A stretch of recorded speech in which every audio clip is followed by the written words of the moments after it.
Como casi todas las semanas, una vez cada 2 semanas, viene a conversar con nosotros aquí Hugo Herrera. Él es analista político, comentarista y columnista de diarios y además profesor de la Universidad Diego Portales. Muchas gracias por estar con nosotros, Hugo Herrera. No, muchas gracias por la invitación, un agrado.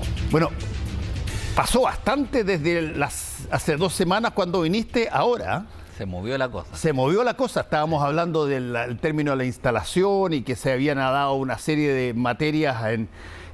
Había ya pasado lo de Temo Cuycuy con la ministra Siches y de pronto hay un remesón que de nuevo tiene que ver con cosas que son creación o hechos, llamemos así, no forzados desde el gobierno, como las declaraciones, por ejemplo, de la ministra de Desarrollo Social, y otras cosas que tienen que ver con tomas de decisiones, como por ejemplo, y partamos por ahí, de la aplicación del estado de emergencia, algo que al principio parecía que no era parte de las herramientas que este gobierno quería usar.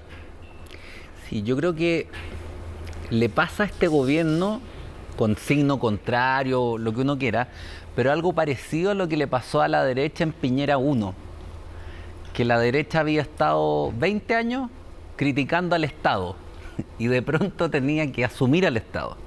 Y asumir al Estado significa sacarse un poco el credo propio y pensar en el país en su conjunto, porque da el caso que el presidente de la República es también jefe de Estado. Sí.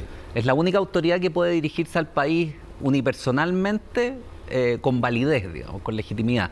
Y en ese sentido, claro, hay que hacerse cargo. Y creo que el presidente Boric está en el mismo problema.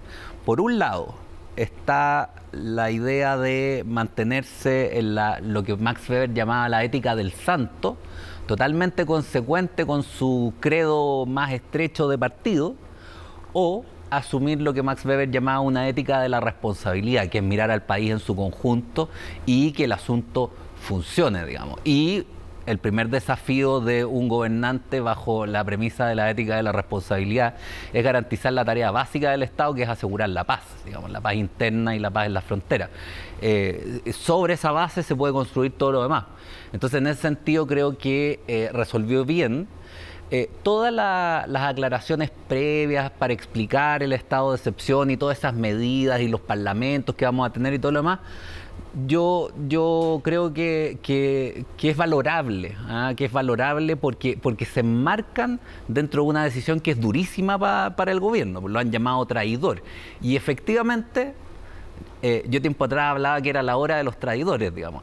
Es un traidor si uno le pone el credo estrecho del Frente Amplio más duro o del Partido Comunista, pero no es un traidor con el país, o es traidor con ese credo porque es responsable con el país. Yo creo que ahí se produce un juego que es bien complejo de manejar, y el gobierno lo va a tener que ir manejando en la medida que se vayan presentando desafíos a futuro. Ahora, no es primera vez esto que pasa, y ni menos la primera vez que se le dice a un presidente que traicionó a su coalición.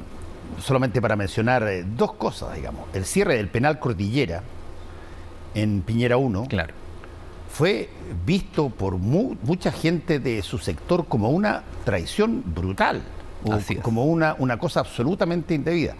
La presentación con suma urgencia del matrimonio igualitario para el sector de la derecha un poco más, si tú quieres, pechoña, más conservadora en términos religiosos, fue un golpe muy duro, muy fuerte. En el caso del presidente Boric, es cierto que ya le han empezado a decir algunas cosas como que, incluso traición, por ahí alguien se las dijo, pero aquí hay una situación que es bien interesante. Mientras tú tienes a Héctor Yaitul diciendo que hay que prepararse para armarse contra el gobierno, y se avisa de que se va a presentar una querella al respecto, y tú convocas a las fuerzas policiales y a las fuerzas del ejército en el sentido del estado de emergencia, acotado o no acotado, pero ahí tú tienes una situación donde aquellos que teóricamente podían ser vistos como, entre comillas, más amigables con este tipo de gobierno, como por ejemplo la gente de origen mapuche que está bajo la vena de la Camo, van a terminar con sus acciones, yo creo, muy rápidamente, haciendo que las personas que eventualmente pensaban que esto era una situación que tenía que solamente terminar de negociarse parlamentando, si es que la acción armada es la que se va a usar, como lo dijo Yaitul, van a terminar básicamente colocando a un montón de gente que estaba a favor de la causa mapuche en general, quizás en contra. Sí, yo creo que es complicado eso de llamar a las armas, porque efectivamente con las armas muere gente. Sí, ese es el drama al final del día, digamos. O sea, el Estado no puede renunciar, porque la lógica del Estado no se puede renunciar a eso, al ejercicio legítimo de la fuerza. Eso, el Estado moderno se erige bajo esa premisa. Ningún Estado en el mundo va a renunciar a esa potestad. Entonces, en ese sentido, que un grupo interno llame a las armas es llamar a la violencia, no es otra cosa. Y hay una gran diferencia que yo creo que es importante reparar en ella, entre la violencia privada y la violencia estatal. Porque la violencia estatal puede sobrepasarse, ciertamente, y hemos visto casos, pero tú siempre le puedes pedir que rinda cuenta, porque hay gente identificable que está con uniforme, que está, por eso son tan peligrosas las operaciones encubiertas y hay que hacerlas tan excepcionales, porque se trata de que sea fuerza pública, o sea, visible. En cambio, la violencia privada es siempre en secreto. Tú no tienes a quién hacer rendir cuentas, salvo que investigues muy bien y todo lo demás, pero en ese sentido la mafia opera en privado. La mafia no puede convertirse en un Estado. En cambio, el Estado sí da la cara. Y ese dar la cara es lo que diferencia en el fondo un régimen legítimo de una violencia que es pura violencia.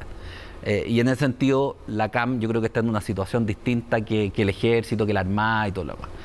Ahora, yendo al tema de, claro, de si el presidente está, por decirlo así, traicionando sus posiciones anteriores o lo que sea.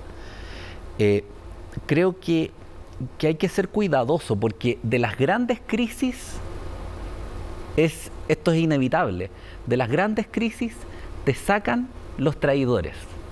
Si uno mira, no sé, en Francia, digamos, la Revolución Francesa, ¿quién la institucionalizó, por decirlo así? Un traidor, pues Napoleón. Le puso el espíritu de la revolución al gobierno suyo y expandió los ideales de la revolución, creó el Código Civil, qué sé yo, pero fue un emperador, digamos, y militarista más encima. En Chile, la gran crisis que tuvimos hace un siglo, la crisis del centenario, que es la que más se parece a la actual, porque hay un desfase entre las élites y las clases emergentes, la condujo un traidor hacia su salida. Arturo Alessandri era un tribuno de la plebe, un hombre de izquierda, digamos. Y en su segundo gobierno pacta con la derecha. ¿Pero por qué pacta? Porque entiende que esa es la única manera de darle estabilidad al régimen y seguir discutiendo, digamos, si el gobierno los gobiernos durante los años 30, 40, 50 no fueron totalmente pacíficos, pero Chile tuvo 4 décadas de viabilidad política y eso es muy importante. Entonces yo creo que en este momento, donde todavía no salimos de la crisis del Bicentenario, donde todavía está latente la pulsión que estuvo detrás del 18 de octubre, donde no tenemos constitución todavía y a lo mejor no la vamos a tener la nueva producto de este proyecto. Yo creo que es muy importante que el presidente se aferre a lo que tiene, que es la presidencia de la República, que es un invento magnífico, digamos. El presidente de la República, lo que te decía, él es una autoridad que además de tener poderes de ejecución,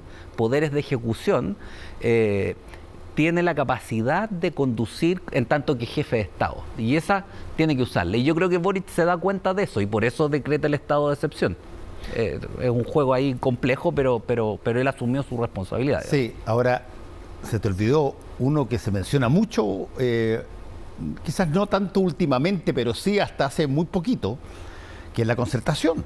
Claro. La concertación, hubo muchos que miraron y lo han dicho, casi como una traición el que se negociara de alguna manera estar bajo la Constitución de 1980 de Pinochet hasta que llegaron los cambios en algunas cosas y no en otras en el año 2005 con el presidente Lagos, pero Patricio Aylwin, Eduardo Frei Ruiz-Tagle, el propio Ricardo Lagos tuvieron que enfrentar varias personas que los acusaron de haber pactado. Totalmente de acuerdo. O sea, esa traición afecta, yo creo, más intensamente a la izquierda. La izquierda chilena, sí, en el exilio, digamos, hizo una operación de revisión profunda, de reactualización, que yo echo de menos que hiciera nuestra derecha, digamos, es lo que le está faltando para quedar más o menos equiparada a la izquierda. Y eso fue lo que se llamó la renovación socialista. Y claro, visto desde las posiciones ortodoxas, se neoliberalizaron, digamos. Y es el destino, en el fondo, también de la izquierda europea. La izquierda europea que era muy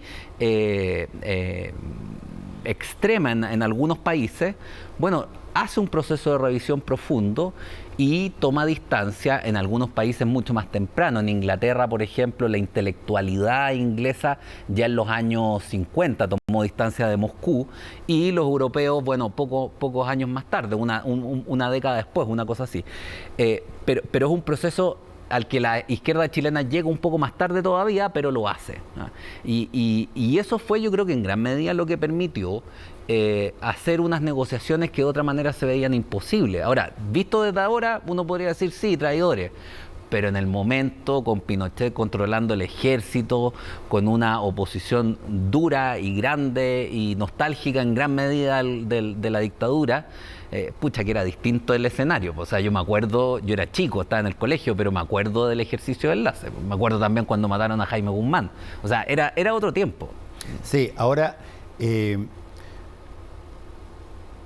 dentro de este contexto del que estamos hablando, pasan cosas. Hoy día tú ves a un duque en Inglaterra entrar a un hospital público sin ningún tipo de problema y no arriscar la nariz ni nada, porque es atendido en una institución pública, que es la otra variante del asunto. ¿Qué quedó cuando pasaron ese tipo de cosas? Se creó toda una institucionalidad, en este caso de lo que se denomina socialdemocracia o los derechos garantizados, digamos, claro, que se encarnaron en la gente. Hoy día sería muy raro encontrar en Europa a alguien que pudiera ganar una elección bajo el eslogan de terminar con, qué sé yo, el sistema de salud público de Gran Bretaña, por ejemplo. Claro.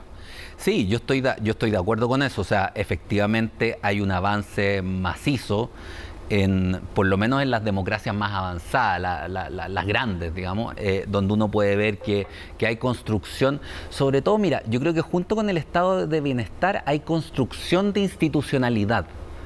Porque no es que simplemente vamos a reemplazar a unos por otros. Claro, el Sistema Nacional de Salud en Inglaterra y Escocia es producto de la Segunda Guerra Mundial, en el fondo, y se reconvierten muchos edificios, qué sé yo, en un sistema de salud para todos. Ahora, esa fue una solución de construcción de institucionalidad, que parte un poco más desde cero, por decirlo así. Alemania tiene otra. Alemania tiene instituciones, es mixto el sistema, solo que las instituciones privadas no lucran, digamos. Pero como hay tradición media feudal así en Alemania, y cada estado tiene su, claro, cada estado tiene su tradición, bueno, se respetan esas tradiciones.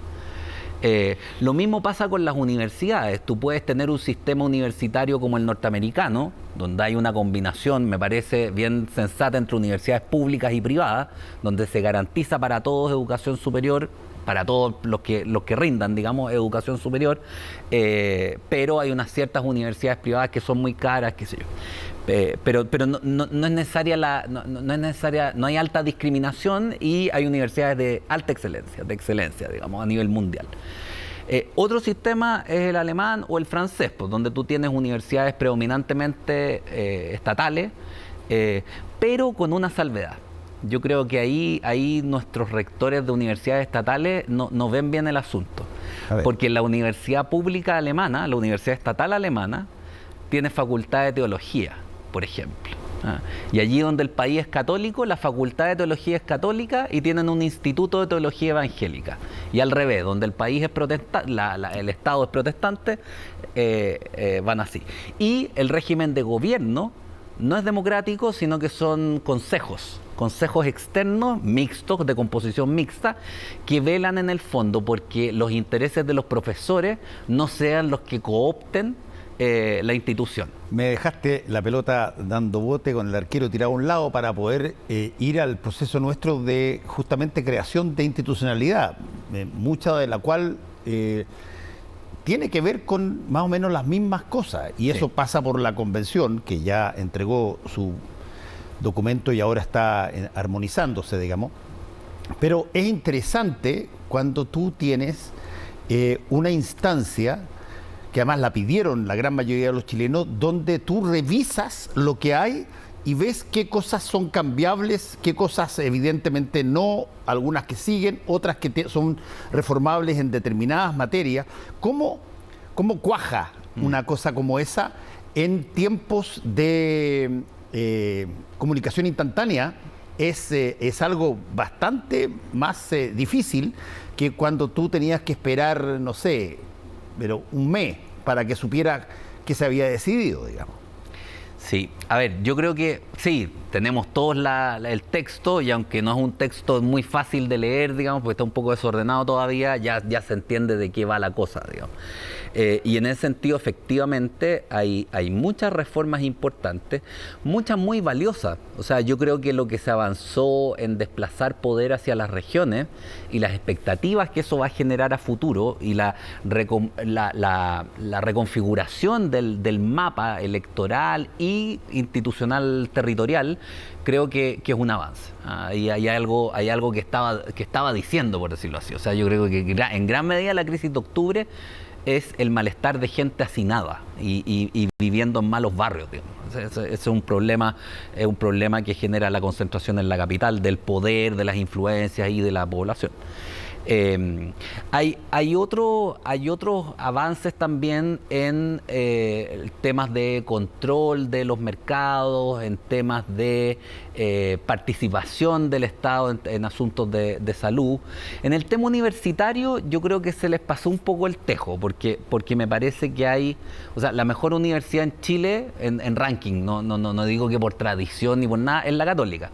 Entonces, creo que hay que aprovechar las instituciones que ya existen antes que crear otras nuevas. No conviene crear otra universidad en Santiago o doblar el porte de la Chile. No creo que funcione así el asunto. Creo que es mejor mantener la Católica en competencia con la Chile y con las otras de la zona. Además, porque eso te garantiza un cierto pluralismo, porque en Chile el control de las universidades estatales tiene mucha presencia del gobierno en los consejos de las universidades del Estado, sobre todo en regiones, y por otra parte porque la fuerza de los profesores es muy grande. Entonces se puede convertir en una institución, en una corporación, por decirlo así, que defienda los intereses de los profesores. Ahora, a mí me preocupan principalmente dos cosas de la convención, que creo que son forados mayores, que si no se resuelven, hay oportunidad todavía de resolverlo, pero si no se resuelven, veo difícil que la Constitución funcione. El primero yo lo llamaría el asunto, la terapia. O sea, aquí en Chile hubo un estallido que casi termina con el presidente saliendo del helicóptero de La Moneda, digamos. Fue más o menos eso. Y eso forzó, ante la parálisis del gobierno, a los parlamentarios de todos los sectores políticos importantes a ponerse de acuerdo. Y ese acuerdo, el espíritu de ese acuerdo, es el que está detrás de todo esto, el que legitima de alguna manera el proceso. Y ese espíritu, me parece, hasta donde uno conoce, digamos, no estuvo en la convención. Y tú tienes un agravante, porque la convención fue elegida con una cierta distorsión electoral. O sea, la derecha en Chile, si uno mira desde la concertación, es entre el 40 y el 50 y algo %. O sea, en la práctica es la mitad del país. Tú no puedes tener una constitución válida para todos o para las grandes mayorías si tú no incorporas a unos pocos por lo menos del otro lado. Y ahí es donde yo creo que faltó, me parece, inteligencia, porque en la derecha había dos grupos que estaban claramente identificables.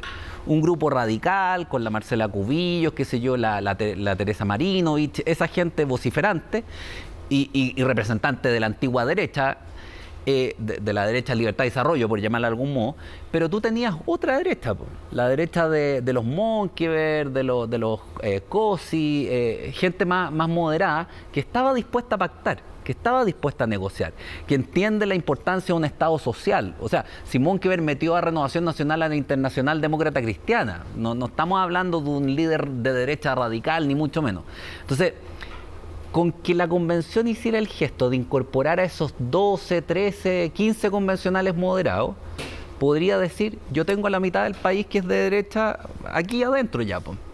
Yo creo que ese juego de cruzar la línea no se hizo bien. O sea, faltó como esa terapia, ese momento de encuentro que estaban todos más o menos esperando. Yo entiendo que la política es agonal, que la política también es discusión, que la política es enfrentamiento, pero hay un momento en el que tú tienes que tener padres fundadores, por decirlo así. Gente dispuesta a mirar al país en su conjunto y decir, ya, crucemos la línea por un momento, que sea, digamos. Después vamos a volver a la pelea.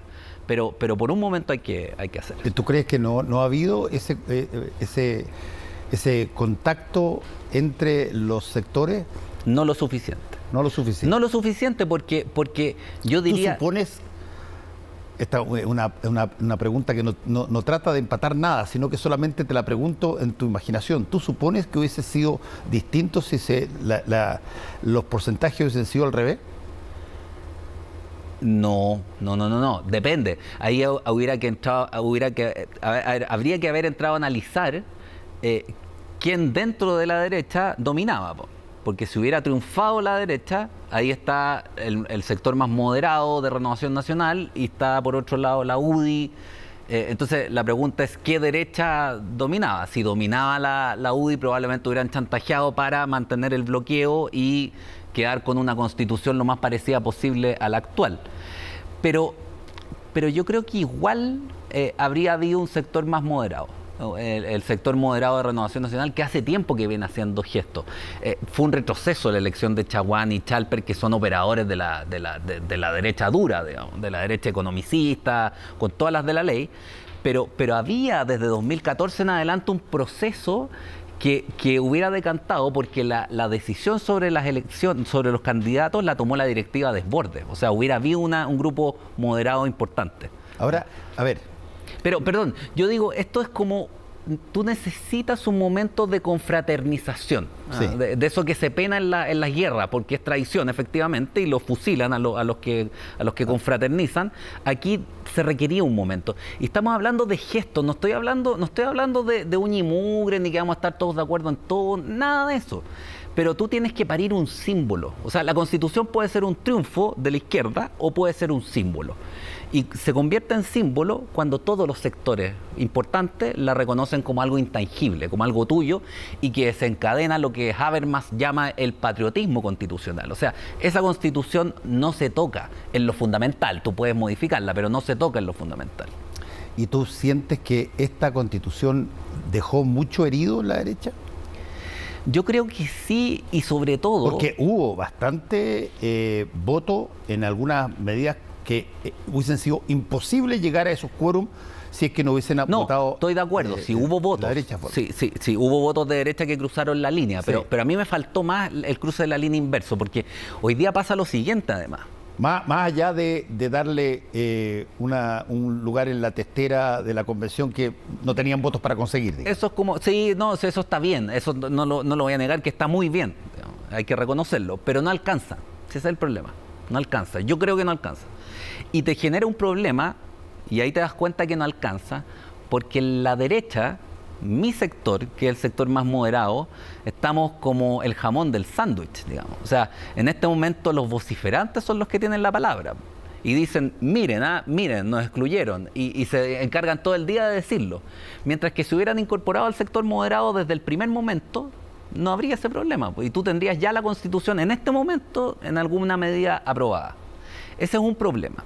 Y el segundo problema importante que veo, que se puede resolver todavía. Si todo esto es... imagínate que la comisión de armonización confraterniza. Hay tiempo para hacerlo, se puede hacer. Y esto otro que voy a decir también, que es que el Poder Judicial quedó muy debilitado en la Constitución. ¿Por qué? Porque no obstante que se establece la independencia del Poder Judicial, un Consejo de Administración de la Justicia y todo lo demás, uno podrá discutir los detalles, pero funciona. Pero el problema es que la reforma al Poder Judicial tiene estatuto de ley ordinaria. Sí. Entonces, Montesquieu ya decía, yo hoy día encontré un texto del libro 11 del Espíritu de las Leyes, donde dice, hay que separar drásticamente, claramente, al legislativo del judicial, porque si tú los juntas, si el judicial se subsume bajo el legislativo, entonces el que legisla y el que te castiga y el que juzga, digamos, son el mismo. Y eso es lo mismo que decir, se acabó el Estado de Derecho, se acabó el sistema de división de poderes y empezó a imperar el capricho.